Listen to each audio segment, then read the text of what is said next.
सबसे पहले cricket world cup की बात। वर्ल्ड कप क्रिकेट में पाकिस्तान का फातिहाना आगाज। ग्रीन शर्ट्स ने नीदरलैंड्स को 81 रन से हरा दिया। सऊद शकील और मोहम्मद रिजवान की शानदार 50s की बदौलत पाकिस्तान ने 286 रन बनाए। जवाब में डच टीम 205 रन बनाकर आउट हो गई। हारिस रऊफ ने 3 और हसन अली ने 2 विकेटें हासिल की। 68 रन की जारहाना इनिंग्स खेलने वाले Saud Shakeel man of the match करार पाए। हैदराबाद दक्कन में फखर जमान ने इमामुल हक के साथ इनिंग्स शुरू की, जारहाना अंदाज अपनाया, लेकिन फखर 12 रन बनाकर पवेलियन लौट गए। कप्तान बाबर आजम आए और 5 रन बनाकर आउट हो गए। तीसरी विकेट 38 रन पर गिरी। इमामुल हक 15 रन बनाकर आउट हुए। अब मोहम्मद रिजवान और सऊद शकील ने टीम को संभाला, दिलकश स्ट्रोक्स खेले। चौथी विकेट पर 120 रन की शराकत बनाई। सऊद 52 गेंदों पर 68 रन बनाकर आउट हो गए। मोहम्मद रिजवान भी 75 गेंदों पर 68 रन बनाकर पवेलियन लौट गए। इफ्तिखार अहमद 9 रन बना सके। इसके बाद मोहम्मद नवाज ने 39 और शादाब खान ने 32 रन बनाए। दीगर विकेटें जल्द गिर गईं। पाकिस्तान की पूरी टीम 49 ओवर्स में 286 रन बनाकर आउट हो गई। बेस्ट डिलीट ने 4 खिलाड़ियों को आउट किया। हदफ के ताक़ुब में नीदरलैंड्स की पहली विकेट 28 रन पर गिरी। हसन अली ने मैक्सवेल को आउट किया। स्कोर 50 हुआ तो इफ्तिखार ने एकरमैन को बोल्ड कर दिया। अब विक्रमजीत सिंह और बेस्ट डिलीट स्कोर को 120 तक ले गए। विक्रमजीत सिंह 52 रन बनाकर शादाब का शिकार बने। नीदरलैंड्स की विकेटें वक्फे से गिरती रहीं। बेस्ट डिलीट 67 रन बनाकर नुमाया रहे। डच टीम 41 ओवर्स में 205 रन बनाकर आउट हो गई। हारिस रऊफ ने 3, हसन अली ने 2 विकेटें हासिल की। शाहीन, इफ्तिखार, नवाज और शादाब के हिस्से में एक विकेट आई। और अब कुछ बात करेंगे मुल्क में बढ़ती महंगाई की। मुल्क में महंगाई मजीद बढ़ गई है। महंगाई की मजमूई शरह 37.7% रिकॉर्ड की गई है। अदारा शुमारियात की हफ्तावार रिपोर्ट के मुताबिक रवां हफ्ते LPG का घरेलू सिलेंडर 98 रुपये महंगा हुआ। चीनी, अंडे, जलाने की लकड़ी, दूध, दही, मटन, आलू, प्याज, लहसुन, टमाटर समेत 19 अशिया ज़रूरिया के दाम बढ़े हैं। 16 अशिया की कीमतों में कमी हुई है।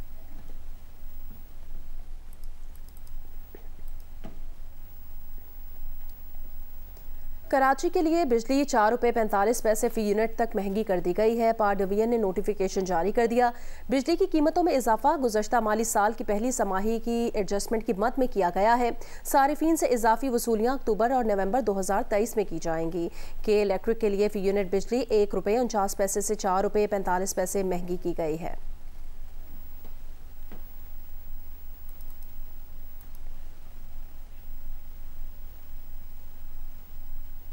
अमरीकी खाम तेल की कीमत में मजीद कमी हुई है। एक बैरल $81.80 का हो गया है। ब्रेंट की कीमत कम होकर $83.63 फी बैरल हो गई है।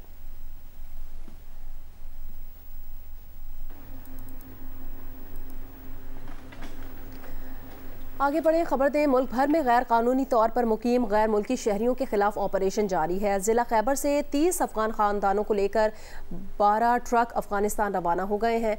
अफगान कमिश्नरेट के मुताबिक 2 रोज़ में 60 खानदान अफगानिस्तान वापस लौट चुके हैं। कोयटा में गैर कानूनी मुकीम अफराद के खिलाफ मुकदमा दर्ज करके 90 अफराद को गिरफ्तार भी किया गया। उधर कराची से एक माह में 1547 अफगान गिरफ्तार करके डिपोर्ट किए जा चुके हैं। कराची पुलिस चीफ खादिम हुसैन रिंद का कहना है कि कराची में 4 लाख अफगान गैर कानूनी तौर पर मुकीम हैं। एक माह में 1500 से ज़ायद अफगानों को गिरफ्तार करके डिपोर्ट किया जा चुका है।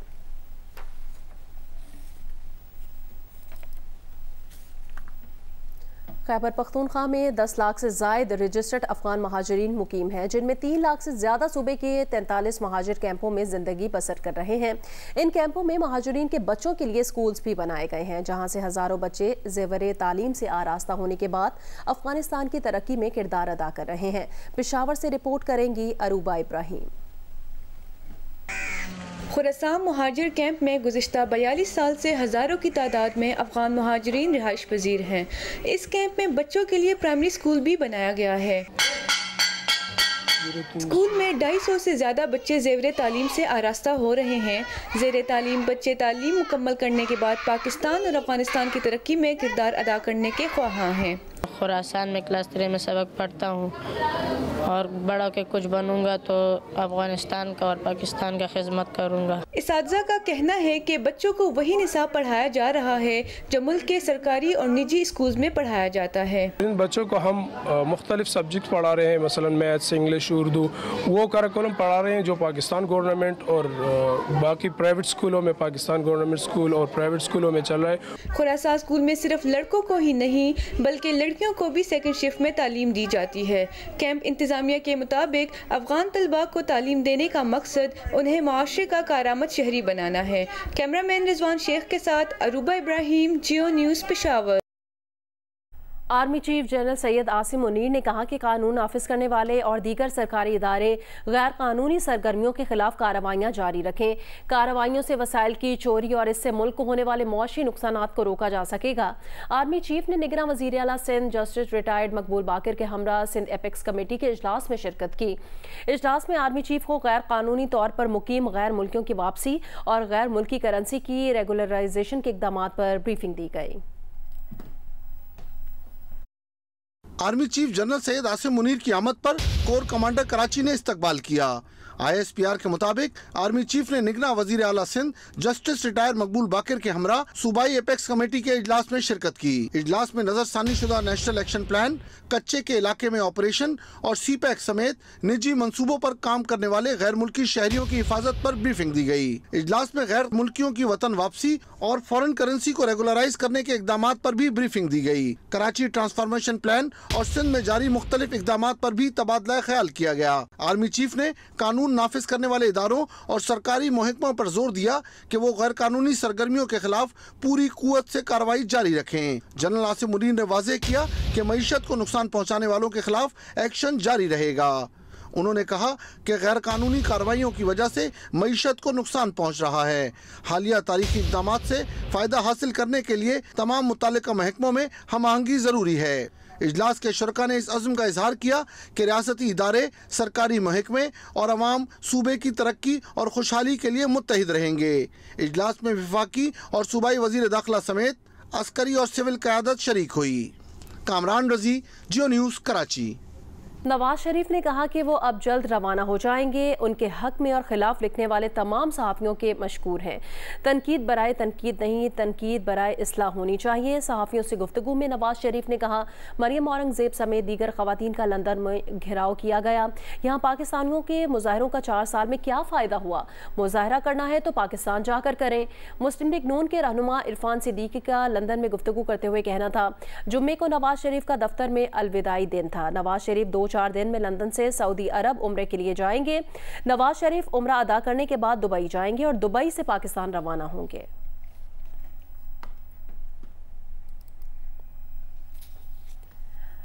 मुस्लिम लीग नून के रहनुमा राना सनाउल्लाह ने कहा, नवाज शरीफ के केसेस में हिफाजती जमानत लेने का इरादा है। नवाज शरीफ की हिफाजती जमानत से मुतालिक कानूनी टीम ने तैयारी कर ली है।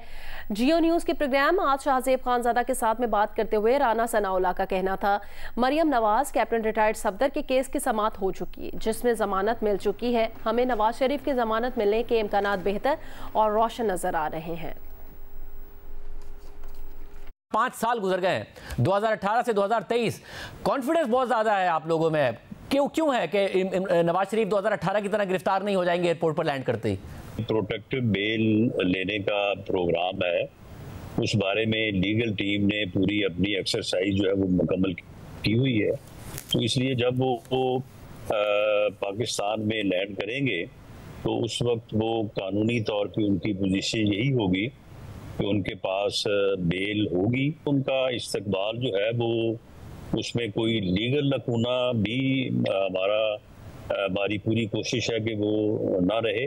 आज अगर तवक्को है कि उन्हें बेल मिल जाएगी तो वो इसलिए कि उस वक्त आप एस्टैब्लिशमेंट के रॉन्ग साइड पर थे, इस दफ़ा राइट साइड पर हैं, या इसके अलावा भी कोई फ़र्क है? नवाज शरीफ साहब का केस है, उसमें जो उनके साथी 2 मुलजमान जिनमें कैप्टन सफदर साहब और मैडम मरियम नवाज शरीफ साहबा हैं, वो केस जो है वो काफ़ी कमज़ोर साबित हुआ है और उस फैसले के पेश नज़र हमें बेल के मिलने के इम्कानात जो हैं वो काफ़ी बेहतर और रोशन जो है वो नजर आ रहे हैं। एक तरफ इमरान खान कह रहे हो, उनकी पार्टी कह रही हो कि जनरल बाजवा ने हमारी हुकूमत गिराई थी, दूसरी तरफ नवाज शरीफ भी यही कह रहे हो कि जनरल बाजवा ने हमारी हुकूमत गिराई थी, तो इस्टेब्लिशमेंट के लिए मुश्किल खड़ी हो जाती है कि अगर इमरान खान के खिलाफ क्रैकडाउन हो रहा है और नवाज शरीफ साहब को पूरी फील्ड मौजूद है तो एक बड़ा मसला क्रिएट हो जाता है। इसलिए बेहतर है कि इस तरफ ना जाए नवाज शरीफ साहब। हमारा सारा बयानिया, हर चीज जो है उसे आप लपेट के जो है वो 2 नामों के पीछे लगा दें कि जी बस यही हमारा बयानिया है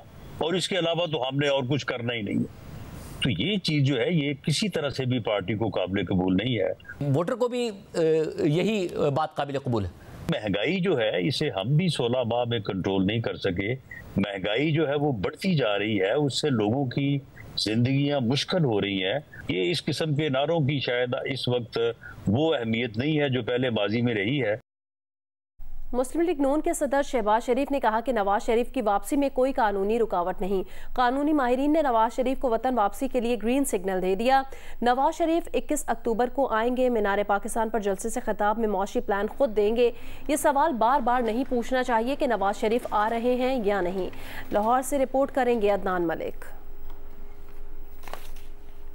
मैंने आज नहीं कई मरलों पे कहा, आज फिर मैं दोहरा देता हूँ कि इंशाअल्लाह वो तशरीफ ला रहे हैं और यकीनन डॉक्टर्स की क्लियरेंस के बाद वो तशरीफ ले आएंगे। लाहौर में प्रेस कॉन्फ्रेंस करते हुए शहबाज शरीफ का कहना था कि अगर मेरा कायद कहता कि सियासत छोड़ दो तो उसी लम्हे इस्तीफा दे देता। नवाज शरीफ को साजिश के तहत पानामा से अकामा में सजा दिलवाई गई। नवाज शरीफ साहब को झूठे मुकदमे में और एक मैं फिर कहूँगा कि एक इंतहाई भौंडी जो साजिश की गई थी उनको लाइफ टाइम डिस्क्वालीफाई किया गया। इसलिए किया गया था कि इनके वोटर्स घर बैठ जाएं और फिर मिर्जा यार फिरे। शहबाज शरीफ का कहना था कि लोगों को गायब करने के हक में नहीं। नवाज शरीफ को कई बार हथकड़ियां लगी मगर उन्होंने कभी कारकुनों को नहीं उकसाया। इंक्वायरियां करना नैब का काम है, उनका नहीं। मियां नवाज शरीफ को जब मुल्क बदल किया गया तो उस वक्त आपका क्या ख्याल था जब उनको हथकड़ियाँ लगाकर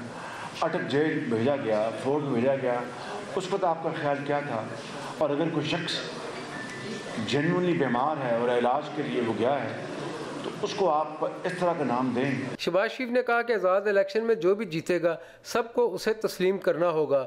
जर्नैलों के एहतसाब से मुतल्लक सवाल पर हंसकर बोले, मुझे डी ट्रैक ना किया जाए, डील की बातें बेबुनियाद हैं। वो जो डीलों की बातें हमारे वाले से वो उसकी बेबुनियाद बातें जो होती रही हैं वो सब आपके सामने हैं, सब आपके सामने हैं। और अगर डीलें होती तो फिर नवाज शरीफ को डील मिलती, मुशर्रफ दौर में उसको जिलावती काटनी ना पड़ती। शहबाज शरीफ का कहना था कि बिलावल भुट्टो उनके कामयाब वज़ीर ख़ारजा थे। कैमरामैन बदर मुनीर के साथ अदनान मलिक, जियो न्यूज़, लाहौर। कोयटा समेत बलूचिस्तान के अक्सर अजला ज़लज़ले की फॉल्ट लाइन पर हैं, जिसके बायस यहाँ ज़लज़ले का ख़तरा हम वक्त मौजूद रहता है। ऐसे में कोयटा शहर के मुख्तलिफ अतराफ बिल्डिंग कोड की खिलाफ वर्जी करने वाली 1100 से ज़ायद इमारतें शहरियों के लिए ख़तरे का बायस हैं। कोयटा से रिपोर्ट करेंगे नदीम कौसर। वादी कोयटा ज़लज़ले की गज़ाबंद फॉल्ट लाइन पर वाक़ है। इसके साथ चमन फॉल्ट लाइन भी इस शहर से गुजरती है। कोयटा में 1935 के ज़लज़ले के बाद अंग्रेज़ हुकूमत ने बिल्डिंग कोड नाफिज किया, जिसके तहत 29 फीट से ऊंची इमारत की तामीर पर पाबंदी थी। ब्रिटिश राज में लगाई गई इस पाबंदी पर तकरीबन 5 दिहाई तक अमल होता रहा, लेकिन फिर ज़िला इंतज़ामिया ने कई मंजिला ऊंचा बल्दिया प्लाजा बनाकर बिल्डिंग कोड की खिलाफ वर्जी कर डाली। इसके बाद तो धड़ाधड़ शहर में बुलंद इमारतें बनती गईं और ये तादाद पहुंच गई 1100 तक। अफसोसनाक बात यह है कि कोयटा के अंदर हमने जो अभी सर्वे किया है तकरीबन 1000 से ज़ायद इलीगल बिल्डिंग्स हैं और खुदा न खास्ता अगर कोई भी कुदरती आफत आती है या कोई भी मैन मेड कोई डिज़ास्टर होता है खुदा न खास्ता, तो ये तमाम बिल्डिंग्स बहुत ज़्यादा वल्नरेबल पोजीशन में ये गिर सकती हैं। इनके अंदर जो लोग हैं उनको नुकसान हो जाता है। इन 1000 बिल्डिंग्स के ख़िलाफ़ भी हमने एक्शन लेना शुरू कर दिया है। मुल्तान में हुकूमतों की कारकर्दगी का अंदाज़ा इस बात से बाखूबी लगाया जा सकता है कि ज़लज़ले की फॉल्ट लाइन पर वाक़ कोयटा शहर में अब तक बिल्डिंग कोड अथॉरिटी का वजूद ही नहीं। इसके अलावा मेट्रोपॉलिटन कॉरपोरेशन के अमले की जानिब से 62 शख्सियात को रकम लेकर बुलंद वाला इमारतों का NOC जारी करने की शिकायत भी आम है। मेट्रोपॉलिटन कॉरपोरेशन का एडमिनिस्ट्रेटर कहना है कि बिल्डिंग कोड की खिलाफ वर्जी करने वाली इमारतों की जाँच पड़ताल कर रहे हैं। जो बिल्डिंग्स बिल्डिंग कोड के मुताबिक नहीं बनी तो आखिर उनको जो है आया उनको रेगुलराइज किया जाए, उनको डिमोलिश किया जाए, उनके ख़िलाफ़ क्या कार्रवाई की जाए, उसके ऊपर जो है वो हम कंसल्टेंट्स हायर कर रहे हैं। वो कंसल्टेंट्स जो है इन तमाम बिल्डिंग्स की जो है वो उनका सर्वे करेंगे। माहिरीन का कहना है कि कोयटा में किसी भी मुमकिन ज़लज़ले के ख़तरे के पेश नज़र शहर की 1100 से ज़ायद इमारतों की मजबूती को जाँचने का सर्वे जल्द मुकम्मल करके खस्ता हाल इमारतों को गिराने के इकदाम किए जाएं। कैमरामैन फयाज अहमद के साथ नदीम कौसर, जियो न्यूज़, कोयटा। 59% पाकिस्तानियों ने नूडल्स कभी नहीं खाए। 39% की नूडल्स पसंदीदा डिश है। गैलप पाकिस्तान ने नूडल्स के हवाले से अवाम की आरा पर मबनी नया सर्वे जारी कर दिया है। एशिया के कई ममालिक में नूडल्स काफी मशहूर हैं, लेकिन पाकिस्तान में सूरत हाल मुख्तलिफ है, जहां हर 10 में से 6 पाकिस्तानी ने अब तक नूडल्स नहीं खाए। इस बात का पता गैलप पाकिस्तान के सर्वे से चला, जिसमें 800 से ज्यादा अफराद ने हिस्सा लिया। सर्वे में 59% पाकिस्तानियों ने अब तक नूडल्स न खाने का कहा। अलबत्ता 39% ने नूडल्स को पसंदीदा डिश कहा और शौक से खाने का बताया। 2% ने इस सवाल का कोई जवाब नहीं दिया।